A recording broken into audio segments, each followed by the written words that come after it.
So why do we care whether or not functions are one-to-one anyway? Well, functions that are one-to-one, it's required that a function is one-to-one in order for a function to have an inverse. So what is an inverse? An inverse function is a function that undoes another function. So if we look at x cubed, if I have f of x equals x cubed and g of x equals the cube root of x, we can think of g of x as the inverse function of f of x, because when we make the composition f of g of x,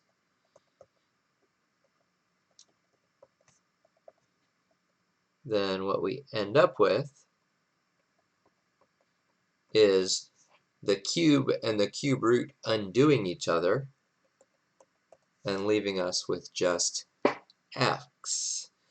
So f and g are called inverses of each other. What I'd like you to notice about inverses is this graph. The graph of y equals x cubed and the graph of the cube root of x look similar. So if I'm cubing something and then cube rooting it, you'll see these xy values flip. If that has an xy, now we have a position change. xy and yx change places. Here's 0, 0, and if you switch places, it stays the same. Here's 1, 1. If you switch places, it stays the same. Negative 1, 1, negative 1, negative 1, they stay the same. So the idea is we want to think about how we can undo what a function does.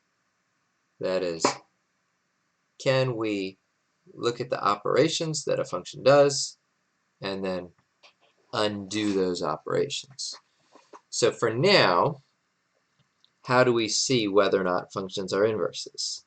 If f of g of x equals x, then f of x and g of x are inverses, inverse functions. Now, if f of g of x equals x, then g of f of x will also equal x. So for now, we are going to determine whether or not two functions are inverses of each other.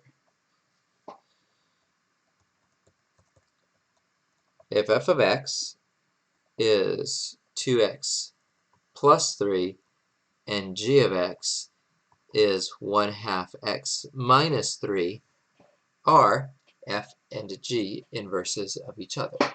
So we can test by doing the composition and seeing if it works out to be just x. So that's what we're going to substitute in for x. 2 times 1/2 x minus 3 plus 3. Now, performing the orders of operations, we've got to distribute this 2 before we can do anything else. So 2 times 1/2 gives you x. 2 times negative 3 gives you a negative 6 plus 3.